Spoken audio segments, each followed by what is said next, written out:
Manuel Teixeira Gomes.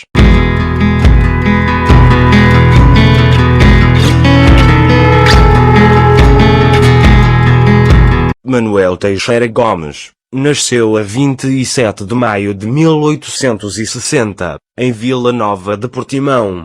Era filho de José Libânio Gomes e de Maria da Glória Teixeira Gomes. Além de proprietário abastado, o pai dedicava-se ao comércio de frutos secos em larga escala, sendo um homem muito viajado e instruído em França, onde assistiu à Revolução de 1848, advogava princípios republicanos, chegando a ser cônsul da Bélgica no Algarve. Teixeira Gomes casou com Belmira das Neves, oriunda de famílias modestas de pescadores, e tiveram 2 filhas. Morreu em 18 de outubro de 1941, em Bourges, na Argélia.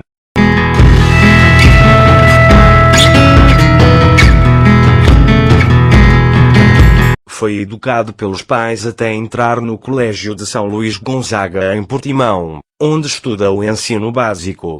Aos 10 anos, como era uso nas famílias abastadas da época, é enviado para o Seminário de Coimbra, tendo por condiscípulo José Relvas.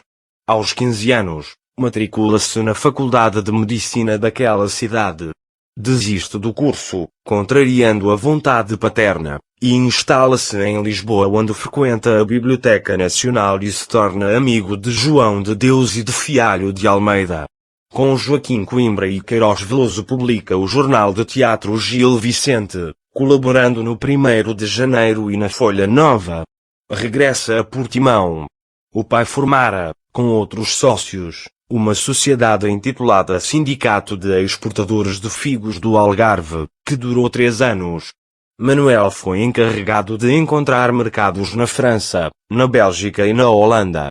Viaja então imenso, visita a Europa, demorando-se na Itália. Alarga o seu campo cultural, deambulando pela África do Norte e pela Ásia Menor. Dissolvida a sociedade, pai e filho continuam o negócio agora por conta própria. Em breve, o êxito motiva o alargamento do mercado pelas novas áreas, Norte de África e Próximo Oriente, o obrigam a viajar 9 meses por ano, regressando a Portugal só para estar presente durante a campanha do figo. Mais tranquilo, dispondo de mais tempo, pois a idade avançada de seu pai obriga-o a estadias maiores em Portimão, publica cartas sem moral nenhuma e Agosto Azul, Sabrina Freire, desenhos e anedotas de João de Deus, e Gente Singular.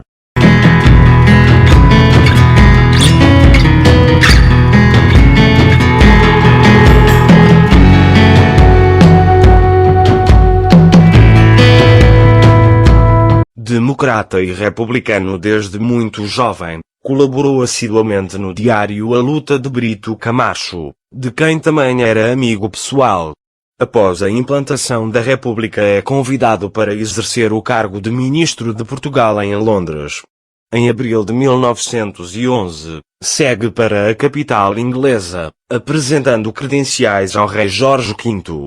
Substituir o Marquês de Soveral e enfrentar o facto de que a família real portuguesa residia em solo inglês, não constituíam fatores de bom augúrio para início de carreira, mas Teixeira Gomes, através de uma ação diplomática adequada, cedo soube granjear a simpatia, a amizade e a confiança das autoridades britânicas.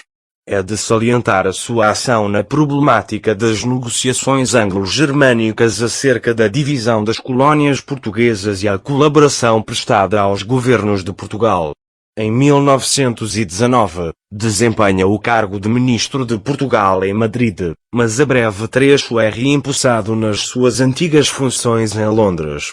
É nomeado delegado de Portugal junto da Sociedade das Nações, desempenhando as funções de um dos seus vice-presidentes.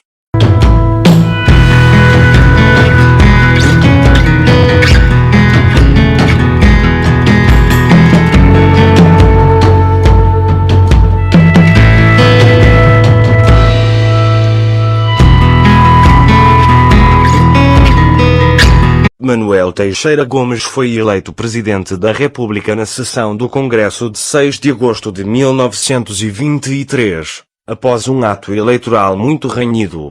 Tomou posse nesse mesmo dia, depois de ter prestado juramento de fidelidade à Constituição, perante o Congresso. Com o objetivo de se inteirar dos problemas, pede a António Maria da Silva para prosseguir no governo, ao mesmo tempo que convida Afonso Costa. Depois deste ter, finalmente, declinado o convite, recomeçou a dança dos executivos.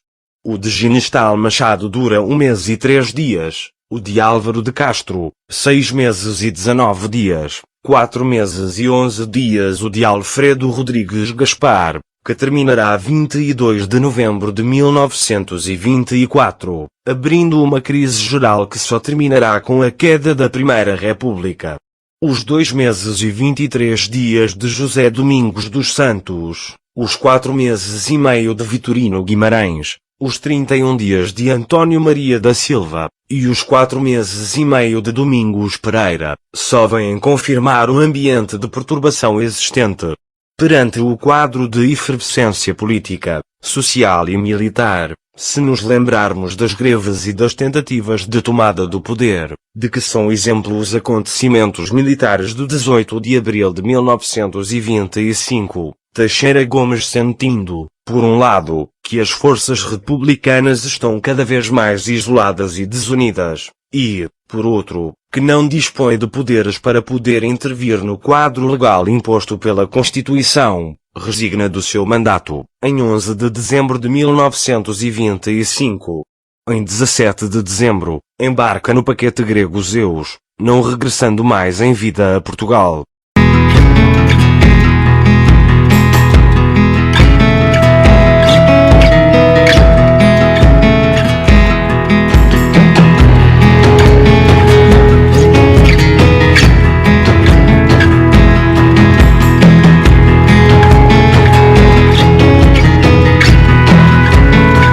Em 1931, instalou-se em Bourges, na Argélia, onde viveu os seus últimos 10 anos.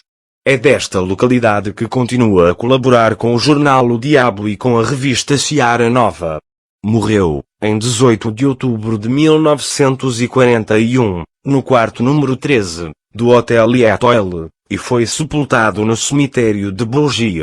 Em 16 de outubro de 1950, a pedido da família, os seus restos mortais foram trasladados daquele último local, para o cemitério de Portimão, transportados a bordo do contratorpedeiro Dão. Durante a cerimónia fúnebre, o antigo Presidente da República foi agraciado, a título póstumo, com a Gran Cruz das 3 Ordens Militares Portuguesas, a Legião de Honra e as mais altas condecorações inglesas.